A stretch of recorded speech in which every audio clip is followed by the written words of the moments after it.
계속해서 우리 사사기 말씀을 보겠습니다. 오늘은 사사 가운데 입다라는 사사에 대해서 같이 말씀을 나누는데요. 제가 처음 성경 공부할 때 선생님이 이 사사 이름이 계속 나오니까 이제 혼돈되잖아요. 그래서 입다는 참 외우기 쉽다. 옷을 입는 것을 생각해봐라. 입다, 벗다, 벗는 것 말고 입다 이렇게 생각하면 된다 해서 저는 입다를 참 쉽게 외우고 있습니다. 자, 이제 우리가 앞에 4명의 사사를 우리가 함께 살펴봤습니다. 온니엘, 에훗, 드보라, 기드온. 그리고 오늘 우리가 5번째 입다를 살펴보는데 5번째 살펴본다고 해서 입다가 5번째 사사는 아닙니다. 그 중간에 흔히 말하는 소사사, 작은 사사, 뭐 키가 작아서 작은 게 아니고 분량이 기록된 구절이 한 구절, 두 구절밖에 없는 그런 경우가 있습니다. 삼갈 같은 사사, 이런 사사도 있습니다. 그래서 입다가 5번째 보지만 5번째 사사는 아닙니다. 혹시나 혼돈될까 봐 제가 그렇게 말씀드리고요. 이제 오늘 우리가 입다 사사에 대해서 우리가 함께 말씀을 나누는데, 자, 사사가 나타났다는 것은 뭘 전제로 합니까? 이스라엘 백성들이 죄를 지었다는 것을 전제로 하죠. 죄를 지었기 때문에 하나님으로부터 심판을 받고, 심판을 받으니까 괴로워서 이스라엘 백성들이 하나님께 기도하니까 그제서야 하나님께서 기도를 들으시고 사사를 보내줍니다.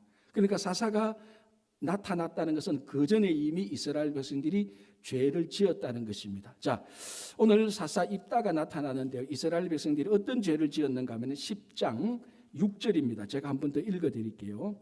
이스라엘 백성들의 그 죄가 이러합니다. 이스라엘 자손이 다시 여호와의 목전에 악을 행하여, 자, 이스라엘 자손이 다시 여호와의 목전에 악을 행하여, 이건 우리가 앞에서부터 몇 번이나 반복해서 봤던 겁니다. 자, 그 다음에 바알들과 아스다롯과 아람의 신들과 시돈의 신들과 모압의 신들과 암몬 자손의 신들과 블레셋 사람들의 신들을 섬기고 여호와를 버리고 그를 섬기지 아니하므로. 자, 입다가 나타나기 전에 이스라엘 백성들이 다시 또 여호와 목전에서 악을 행했는데, 그 전에 앞에 있었던 사사들이 나타나기 전에 이스라엘 백성들이 지었던 죄와 오늘 본문의 이스라엘 백성들이 지었던 죄의 한 가지 중요한 차이점인데, 그게 무엇인가 하면은 입다가 나타나기 전 이스라엘 백성들의 죄가 훨씬 더 깊어졌다는 겁니다. 무거워졌고 죄가 더 많아진 것입니다. 자, 우리가 앞에서는 고작해야 이스라엘 백성들이 바알과 아세라를 섬겼습니다. 한 커플 두 신을 섬겼는데, 오늘 10장 6절에는 이스라엘 백성들이 신들의 종류가 7종류입니다. 7종류지 7신이란 말 아닙니다. 훨씬 더 많죠. 아람의 신들, 한 신이 아닙니다. 여러 신들이 있습니다. 암몬 자손의 신들, 여러 신들이 있습니다. 이렇게 분류를 해보니까 7종류의 신들을 섬겼습니다. 무지하게 우상을 섬겼다는 거죠. 어마어마하게 우상을 섬긴 것입니다. 자, 여기서 7이라는 숫자의 의미 우리가 잘 알지 않습니까? 굉장히 많은 수, 완전수. 그러니까 지금 이스라엘 백성들이 어마어마하게 많은 신들을 섬겼다는 겁니다. 그래서 하나님께서 굉장히 화가 났습니다. 하나님도 어마어마하게 화가 났죠. 그래서 이스라엘 백성들을 심판하는데 암몬과 블레셋 자손들, 이 두 사람은 굉장히, 이 두 족속은 굉장히 잔인한 족속들입니다. 다른 족속들보다. 그래서 이 두 족속을 통하여서 이스라엘 백성들을 괴롭히는데 18해 18년 동안 이스라엘 백성들이 고통 중에 빠지게 하는 것입니다. 자, 그런데 오늘 이제 본문을 보면은 이스라엘 백성들이 이렇게 고통에 빠지게 될 때 하나님께서 이렇게 말씀을 하십니다. 10장 11절, 12절, 13절 보겠습니다. 하나님께서 얼마나 화가 나셨는가 이렇게 말합니다. 여호와께서 이스라엘 자손에게 이르시되 내가 애굽 사람과 아모리 사람과 암몬 자손과 블레셋 사람에게서 너희를 구원하지 아니하였느냐? 또 시돈 사람과 아말렉 자손과 마온 사람이 너희를 압제할 때 너희가 내게 부르짖음으로 내가 너희를 그들의 손에서 구원하였거늘. 자, 먼저 11절 12절 보는데 하나님께서 이스라엘 백성들을 어떻게 구원했다고 말합니까? 몇 족속으로부터 구원했다 그러죠? 이걸 카운트해 보면은 7족속입니다. 애굽으로부터 마온까지 7족속입니다. 7이라는 숫자 다시 말씀드리자면 완전수입니다. 그 이전에 하나님께서 수없이 많은 외부의 이방인들, 족속들로부터 하나님께서 이스라엘 백성들을 온전히 구원해 주셨습니다. 온전히 구원하셔서 수없이 많은 이방 족속들로부터 막아주시고 인도해 주시고 필요한 것들을 다 공급해 주셨습니다. 그런데 이스라엘 백성들은 7 종류의 신들을 섬기면서 하나님의 온전한 보호를 완전히 배신해 버렸습니다. 지금까지 7 족속으로부터 보호해 주었는데 이스라엘 백성들은 7 종류의 신들을 섬겨버렸습니다. 완전한 하나님의 보호에 완전한 배신으로 응답을 한 것입니다. 하나님이 엄청 화가 나죠. 그래서 13절에 뭐라고 말합니까? 이렇게 말합니다. 너희가 나를 버리고 다른 신들을 섬기니 그러므로 내가 다시는 너희를 구원하지 아니하리라. 엄청 화가 나요. 다시는 하나님이 너희를 다시는 구원하지 않겠다라고 말을 합니다. 물론 우리가 구약 성경을 보면 하나님의 분노가 나타나는 데가 종종 있습니다. 선지서부터 보면 많은 분노가 나타나는데 가끔 하나님께서 정말 화가 났을 때 내가 너희들은 다시는 구원하지 않겠다. 내가 너희를 진멸하겠다. 극단적인 표현을 쓸 때가 있습니다. 예를 들자면 이스라엘 백성들이 금송아지를 섬겼을 때 하나님께서 진멸하겠다고 말합니다. 그리고 오늘 이 입다가 나타나기 전 이스라엘 백성들이 7 종류의 신들, 완전한 우상, 완전한 배신을 할 때 하나님께서 이제 너희들이 기도해도 내가 너희들의 기도를 듣지 않겠다. 너희들을 2번 다시 구원하지 않겠다. 너희들은 어려움이 생기면 너희들이 섬기는 신들에게 기도해라. 14절에 그렇게 말합니다. 난 이제 간섭하지 않겠다. 하나님이 굉장히 화가 나고 구원하지 않겠다고 하나님께서 결심을 했습니다. 자, 그런데 우리가 아는 대로 11장에 넘어가면은 하나님께서 또 입다라는 사람을 사사로 세웁니다. 뭘 의미합니까? 구원자로 이스라엘 백성들이 고통받고 있는 그 고통 속에서 구원하시기 위해서 사사로 세운다는 겁니다. 자, 모순이 생겼죠. 2번 다시는 너희를 구원하지 않겠다 그랬던 하나님이 지금 보니까 사사를 세워서 이스라엘 백성들을 구원하시려고 하나님께서 또 역사하고 계시다는 겁니다. 아니, 하나님은 우리말로 하면 진짜 자존심도 없나? 절대로 구원 안 하시겠다는 거. 이제 또 절대로 구원하시려고 사사를 세우다니. 자, 이 중간에 무슨 일이 있습니까? 이스라엘 백성들의 회개가 있는 거죠. 회개가 하나님의 마음을 완전히 돌이킨 것입니다. 자, 그래서 그 회개하는 걸 한번 보시기 바랍니다. 15절.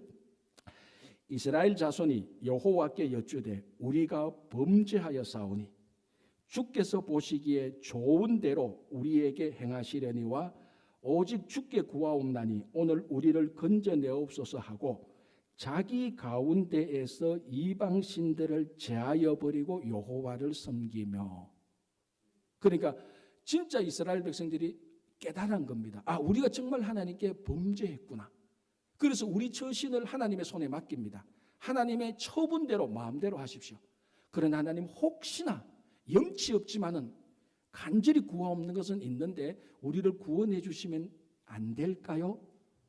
그렇게 말합니다. 그리고 16절에 자기들 가운데 있는 이방 신들을 다 제거해 버립니다. 그리고 다시 원래대로 여호와를 섬기는 겁니다. 그러니까 하나님이 다시는 구원하지 않겠다고 했는데 이스라엘 백성들이 진짜로 하나님께 회개하고 하나님께 나아오거든요. 그래서 어떻게 됩니까? 16절 중간에 여호와께서 이스라엘의 공고로 말미암아 마음에 근심하시니라. 저 마음에 근심한다는 것은 약간 해석된 번역입니다. 참 번역이 참 묘해요. 하나님이 이스라엘 백성들 영원히 구원하지 않겠다 그랬습니다. 다시는 구원하지 않고 너희들이 섬기는 신에게 너희들이 기도하라. 그렇게 했는데 이스라엘 백성들이 우상에게 기도 안 하고 자기들이 범죄했다는 것을 깨닫고 하나님 앞에 와서 정말로 우상들을 다 제거해버리고 우리 처분을 하나님의 손에 맡깁니다. 우리가 범죄했습니다라고 회개하고 들어오는 겁니다. 하나님이 딜레마에 빠져버렸습니다. 물론 신이 딜레마에 빠졌다는 이 내용이 좀 안 맞지만은 정말 하나님이 어찌할 수 없이 딜레마에 빠져버렸습니다. 내가 다시는 구원하지 않겠다고 작정을 했는데 이스라엘 백성들이 완전히 회개하고 들어오거든요. 그래서 오늘 마지막 구절에 하나님의 마음에 근심이 되었다라고 번역을 하고 있는데 이 근심이 되었다는 히브리의 원래 단어의 뜻은요, 드러내다, 제거하다, 끄다라는 말이 있습니다. 그러니까 우리가 원래 단어대로 한번 보자고요. 이스라엘 백성들이 회개하고 들어오니까 그전에 하나님께서 영원히 버리겠다고 생각했는데 회개하고 들어오니까 하나님의 마음, 영원히 벌 주겠다고 하는 하나님의 마음이 근심했다. 하나님의 마음이 꺾여졌다는 것입니다. 내가 절대는 너를 안 보겠다. 두 번 다시 너를 안 보겠다. 우리말로 말하면 호적에서 빼겠다 그래 놔놓고 자식이 다시 돌아와서 아버지, 어머니 잘못했습니다라고 하니까 아버지의 마음이 무너지는 그 상태하고 똑같습니다. 지금 하나님의 마음이 무너지고 있는 겁니다. 꺾이는 겁니다. 여러분, 우리 구약과 신약을 보면 수없이 많은 종류의 신들이 나옵니다. 오늘도 이스라엘 백성들이 많은 신들을 섬겼잖아요. 그래서 고대 근동, 중동, 신약에 내려와서 그리스, 로마 많은 신들이 있습니다. 이 모든 신들 가운데 사람이 회개할 때 그 회개를 듣고 보고 마음을 꺾는 신은 여호와 하나님밖에 없습니다. 어떤 신도 인간의 행동에 의하여서 신의 마음을 꺾는, 신의 마음을 접는 신은 없습니다. 왜? 그런 신은 신이라고 아니라고 생각했습니다. 구약에서도 신약에서도 그리스 로마 신화에 많은 신들이 있지 않습니까? 제우스로부터 아폴로 온갖 종류의 신화의 신들이 있습니다. 그런 신들은 인간의 행위를 보고 인간의 회개를 보고 신의 마음을 안 꺾습니다. 신의 마음을 꺾는 것은 그것은 신이 아니라고 생각합니다. 그런데 창조주 하나님만, 여호와 하나님만 아무리 여호와 하나님께서 너희들을 영원히 구원하지 않겠다고 그렇게 마음을 단단히 먹어도 회개하고 들어오니까 하나님이 마음을 꺾어버리는 겁니다. 마음을 잘라. 무슨 마음? 벌 주겠다고 하는 마음, 구원하지 않겠다는 마음을 하나님께서 꺾는 겁니다. 이게 가장 위대한 신의 마음입니다. 자, 여러분, 우리 중세 시대 때 교회가 타락했을 때 마르틴 루터가 종교개혁을 시작했지 않습니까? 원래 마르틴 루터는 종교개혁할 마음이 없었어요. 또 종교개혁할 그 성향이 아니에요. 굉장히 내성적이고 앞서서 나서는 사람이 아니에요. 그냥 도와주는 사람이고 좀 수줍은 사람이고 앉아서 책 읽고 공부하는 거 좋아하는 사람인데, 뭐 중세도 보니까 종교개혁의 최선봉자가 됐는데, 그 선봉자가 된 종교개혁의 첫 실마리가 어디에서 시작되는가 하면 여러분 다 아시다시피 1517년 10월 마지막 날에 비테베르크 성문에 95개의 방방문을 제시합니다. 그게 뭔가 하면 지금 중세 예, 그렇죠. 그때 교회가 다 가톨릭이었으니까 중세 교회의 잘못된 것이 내가 보니까 95개가 있다. 이거 우리가 좀 같이 토론 좀 해보자. 그래서 라틴어로, 일반 백성들은 그 토론 못하는 우리 교수들끼리 모여서 토론해보자고 라틴어로 95개의 경문을 썼는데, 거기 이제 한국말로 번역된 여러분 한번 읽어보십시오. 그 인터넷 구글 들어가서 치면은 다 나옵니다. 그 첫 번째가 뭔 줄 아십니까? 95개의 첫 번째 내용이 뭔 줄 아십니까? 제가 한국말로 됐는데 읽어드릴게요. 아주 간단한 겁니다. 95개 첫 번째가 우리 주 예수 그리스도께서 회개하라고 하셨을 때 이는 믿는 자의 삶 전체가 회개하는 삶이어야 함을 말씀하신 것이다. 첫 번째 항목이 이겁니다. 우리가 회개해야 된다는 것. 그러니까 마틴 루터가 하나님의 마음이 뭔지 정확히 알았던 것입니다. 지금 이 중세계의 타락과 부패를 고칠 수 있는 것은 첫 번째가 회개라는 것입니다. 이 중세교회를 향한 하나님의 무서운 진노, 그 분노를 돌이킬 수 있는 것은, 돌이키기 위해서 인간이 할 수 있는 것은 회개라는 겁니다. 그게 오늘 입다가 사사로 서기 위하여서 이스라엘 백성들이 한 게 그겁니다. 회개는요, 하나님의 분노를 누그러뜨리고 심판하겠다고 하는 하나님의 마음을 바꿀 수 있는 것입니다. 회개는, 그래서 회개를 안 해도 되는 의인은 한 명도 없습니다. 회개를 해도 안 되는 죄인도 없습니다. 누구든지 회개를 할 때 하나님께서 하나님의 마음을 꺾고 그 사람을 받아주시는 거예요. 여러분 우리 구약 성경에 보면은 참 나쁜 도시들과 나쁜 성읍들이 굉장히 많아요. 가장 대표적으로 뭔가 하면 소돔과 고모라죠. 그래서 하나님께서 결국 심판을 했지 않습니까? 그게 의인 10명이 없어서 심판받습니다. 그런데 우리가 잘 모르는 선지서에 나오는 잘 모르는 아주 나쁜 성이 하나 있습니다. 그 나훔서를 보면은 나훔 선지자가 하나님께 받은 그 메시지에 의하면은 이 성은 피가 가득한 성입니다. 피 그리고 포악과 탈취가 가득하고 거짓이 가득하고 마술이 가득했고 음행이 가득했던 도시 성읍입니다. 스바냐 선지자는 이 성읍이 얼마나 교만했는가 하면은 나밖에 없다라고 그렇게 말을 했던 성읍이라는 겁니다. 이걸 우리말로 표현하자면 이 성읍, 이 도시는 얼마나 악했는가 하면은 살인, 폭력, 강간, 사기, 도둑, 마술, 요술, 우상, 그리고 음행 이런 것들이 다 있는 겁니다. 소돔 고모라 뺨치는 도시예요. 그런데 이 도시는 당연히 하나님으로부터 심판을 받았는데 이 도시가 심판을 받지 않고 구원을 받습니다. 이 도시가 무슨 도시인 줄 압니까? 아수르의 수도 니느웨입니다. 니느웨. 요나에 나오는 니느웨하고 같죠. 그래서 하나님께서 요나 보고 니느웨로 가서 말씀을 전하라니까 요나가 하나님 그 성읍은 하나님께서 심판해야 될 성이지 그 성을 구원할 성이 아닙니다. 나 그쪽으로 못 갑니다 하고 반대로 가다가 하나님한테 징계받고 다시 니느웨로 가서 한마디 툭 던지잖아요. 40일이 지나면 이 성읍이 망할 건데 그런데 이 혼자 툭 던진 말이 옆에 사람이 듣고 가서 니느웨에 그 아수르의 왕이 니느웨에 있는데 아수르의 수도니까 니느웨에 있는 아수르 왕이 그 얘기를 듣고 왕으로부터 귀족, 백성, 짐승까지도 다 회개했다라고 말을 합니다. 하나님께서 회개한 니느웨 도성을 회개를 들으시고 하나님께서 그래서 요나서를 보면은 뜻을 돌이키사라는 말이 2번이나 3번 나옵니다. 하나님께서 뜻을 돌이킵니다. 니느웨를 심판해야 될 소돔과 고모라처럼 심판할 뜻이 있었는데 회개하는 것을 보고 뜻을 돌이킵니다. 오늘 이 사사기에 나오는 것처럼 하나님이 마음을 꺾어버린 것입니다. 여러분 이스라엘 백성이든 이방 백성이든 남자든 여자든 인종이 무엇이든 종족이 무엇이든 학력이 무엇이든지 상관없이 하나님께 진심으로 나오는 자를 하나님께서는 그 회개를 보고 하나님께서 스스로 마음을 꺾어서 우리를 받아주시는 것이죠. 여기서부터 신앙 출발하는 것이죠. 가끔 우리 성도들을 만나면 의외로 가끔 굉장히 여전히 죄의식과 두려움에 패배의식에 빠진 사람들이 있습니다. 이제 이런 일들로 인해서 우울증과 정신병으로 계속 이제 번지기 시작하는 것이죠.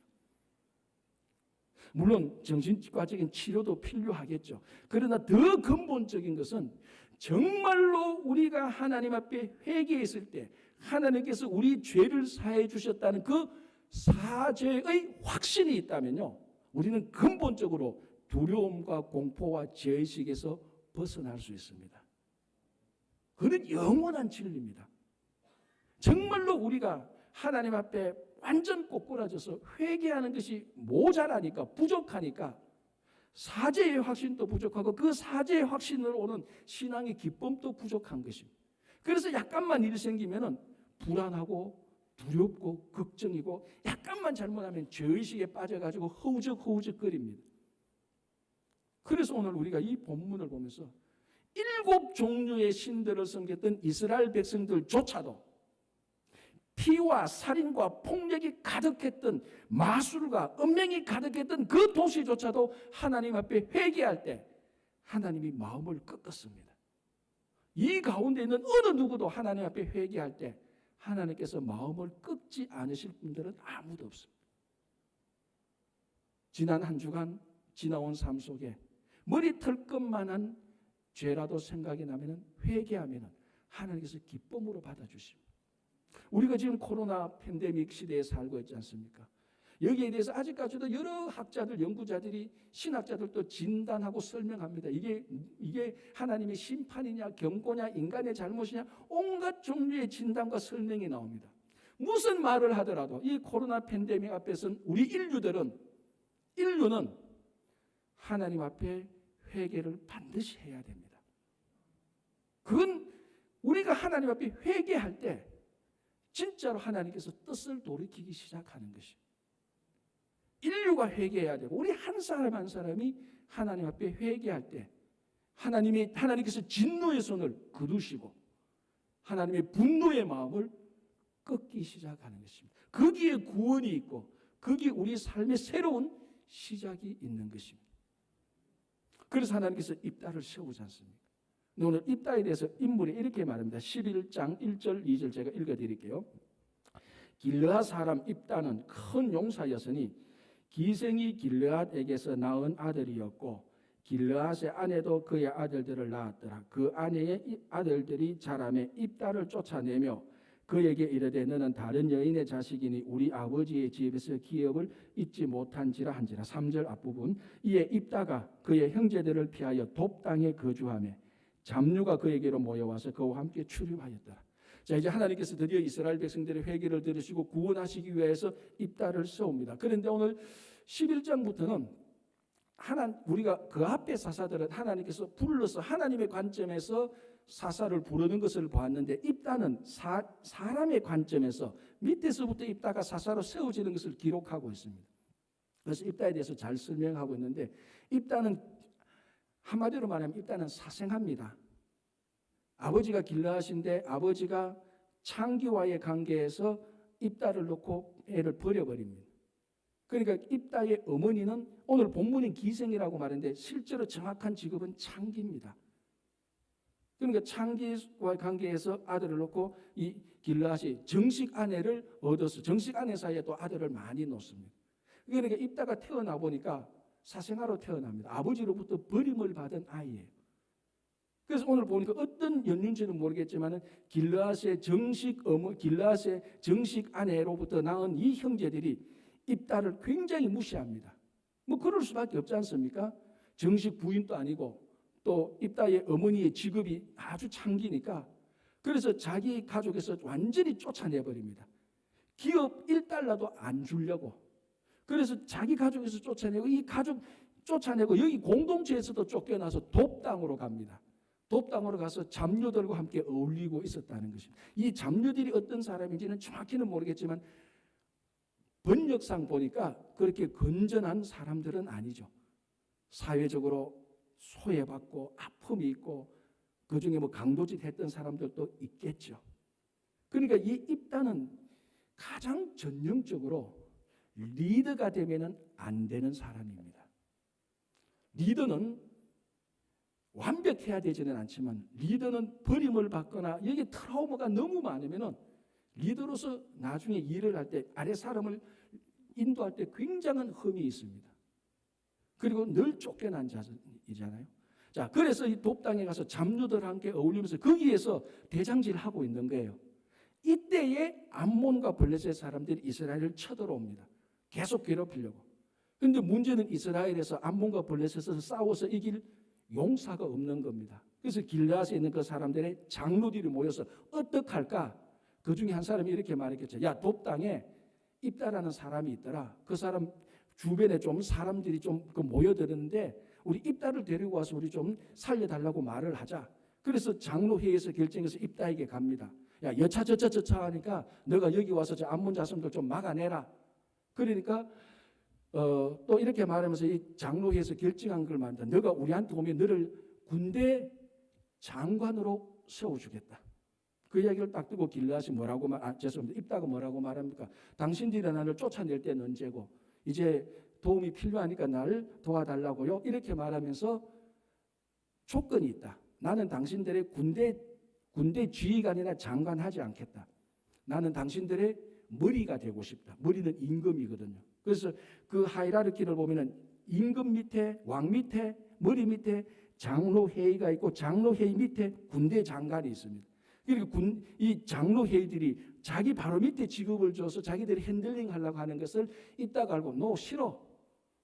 당신이 진짜로 원하면 나를 당신 머리 위에 올려줘.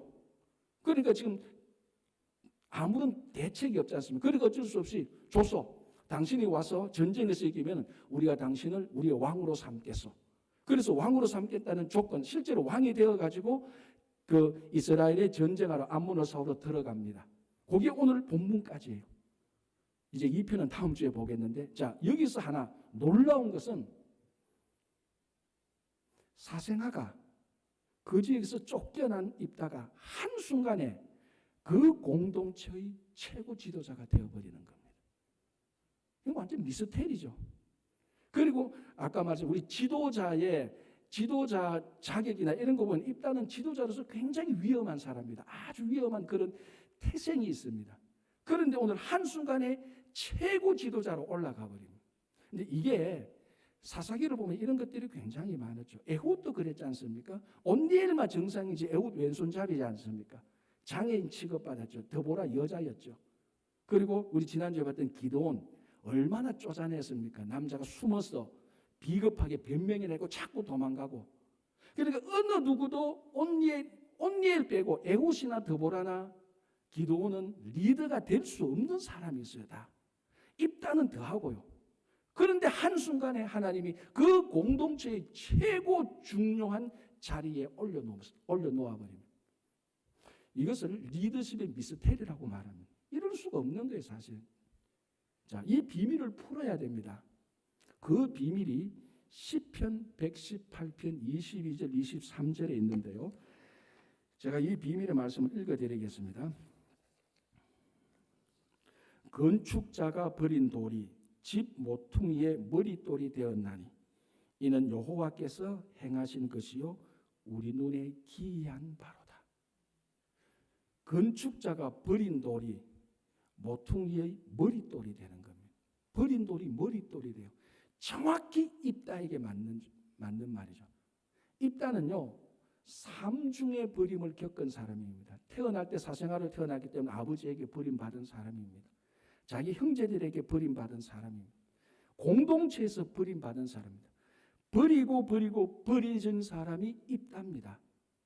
건축 용어로 말하면 건축자가 이거 진짜로 필요 없구나 하고 완전히 쓰레기장에 버린 돌입니다. 그런데 이 입다가 한순간에 최고 중요한 지도자가 됩니다. 그 건축의 머릿돌이 되는 겁니다. 그게 오늘 시편 118편 22절 23절에서 건축자의 버린 돌이 집 모퉁이의 머릿돌이 되었도다. 어떻게 해서? 그 미스터리의 비밀이 나오죠. 이는 여호와께서 행하신 것이라. 우리 눈에는 기이하다. 우리 눈에는 미스터리다. 우리가 이성적으로 논리적으로 우리 경험적으로 해결할 수 없는 거다. 그러나 여호와께서 행하신 것이다. 여기에 비밀이 있는 거죠. 이따가 뭐 잘라서 제가 계속해서 말씀드리지만 지도자로서 이런 사람 지도자로서 하면 굉장히 그 공동체는 위험해집니다. 그러나 여호와께서 행하시니까 버리고 버려진 이 입다가 최고 지도자 그 공동체의 머릿돌이 되는 겁니다. 구약도 그래요. 요셉이 얼마나 버림을 당했습니까? 자기 형제 되는데 버림을 당했고 요셉이 감옥에도 버림을 당했습니다. 그러나 여호와께서 행하시니까 버려진 요셉이 애굽의 머릿돌이 되는 겁니다. 총리가 되잖아요. 모세도 그래요. 모세도 광야에서 미디안 광야에서 40년 동안 버려진 존재가 됩니다. 그래도 또 여호와께서 행하시니까 출애굽의 머릿돌이 되는 겁니다. 다윗도 그래요. 자기 형제들한테 버림을 받아서 그 들에 나가서 양치고 있었잖아요. 그러다가 골리앗 이기니까 그때부터 왕으로부터 버림을 당하기 시작합니다. 10년 동안. 그러나 또 여호와께서 행하시니까 이스라엘의 머릿돌이 되는 겁니다. 다니엘은 어떻습니까? 사자굴 속에 버려진 사람입니다. 그러나 여호와께서 행하시니까 바벨론의 총리가 돼서 바벨론의 머릿돌이 되는 겁니다. 이 건축자의 버린 돌이 집 모퉁이의 머릿돌이 되었다라는 것은 예수 그리스도에게서 완전히 증명되어집니다. 사도행전에서 사도 베드로가 백성의 그 관원들과 지도자들에게 제사장들에게 말을 할 때 뭐라고 말합니까? 이 예수는 건축자들이 버린 돌이 집 모퉁이의 머릿돌이 되신 분이라고 말을 하는 거예요. 예수는 완전히 버림을 당했잖아요. 예수가 어디까지 버림당했는 줄 압니까, 여러분? 하나님으로부터 버림당한 사람입니다. 하나님 아버지께서 예수를 버렸습니다. 십자가에서. 그 버린 돌이 인류의 머릿돌이 되는 겁니다. 여호와께서 행하시니까. 자, 여러분 우리가 이민 살다 보면은 자이든 타이든 소외를 많이 느끼잖아요. 영어 때문에, 문화 때문에, 경제적인 어떤 재정적인 문제 때문에, 인간관계 때문에. 아니 근본적으로 미국에 살고 있다는 자체가 하루에 몇 번이라도 이거 내가 버린 사람이 되지 않을까 그런 생각이 얼마나 많이 듭니까? 뭐 조국이 우리를 버렸다는 그런 차원이 아니고 우리 삶 자체, 이민자의 삶 자체에는 버려진 돌의 의식이 쫙 깔려 있습니다. 그게 우리 이민자들. 늘 소외의식이 있고 마지늘에 있는 것이 우리 이민자들입니다. 어떻게 보면 입다의 형편을 가만히 살펴보면요. 우리 마음하고 동감되는 게 굉장히 많아요. 너도 버리고 버림을 받았구나. 우리 삶 속에 부모한테 버린 사람들도 있고 형제한테 버림받은 사람도 있고 동료들한테 배신당한 사람들이 있고 신분 영주권 하다가 브로커에서 사기당해서 버려진 사람들 있고 우리 삶 속에 이민자의 삶 속에서는 버려진 경험이 없는 사람은 아무도 없습니다. 그러나 여호와께서 행하실 때에 이 버려진 자들이 미국의 머릿돌이 되는 겁니다. 여호와께서 행하실 때. 그래서 우리는 이 여호와께서 행하시는 것을 기도하고 기대하고 믿고 나아갈 때 이 버린 돌로 인하여서 미천하고 부정한 것이 아니고 우리에게 다시 용기와 소망이 주어지는 것입니다. 그래서 하나님께서는 반듯한 돌을 예쁜 돌을 머릿돌로 세우지 않았습니다. 버린 돌을 건축자가 쓸데없다고 버린 돌을 미국이 쓸데없고 필요 없다고 무시하는 이민자들을 하나님께서 미국의 머릿돌로 서실 것입니다. 믿으면 되고 안 믿으면 안 되는 거예요. 안 믿으면 계속 버린 돌이 되는 겁니다. 믿으면 반드시 하나님께서 머릿돌이 되게 하실 것입니다. 그래서 이 믿음 속에서 기쁨과 희망과 용기 속에서 살아가시기 바랍니다. 기도하겠습니다. 주님 감사합니다. 9월 첫 번째 주일입니다. 아직 코로나 팬데믹 상황 속에 있습니다. 우리 각자가 온 인류가 하나님 앞에 회개하게 하시고 우리가 이민생활하면서 종종 버림을 받은 경험과 아픔이 있는데 여호와께서 행하심으로 이 미국의 머릿돌이 되게 하여 주시옵소서. 예수님 이름으로 기도합니다. 아멘. 이제 우리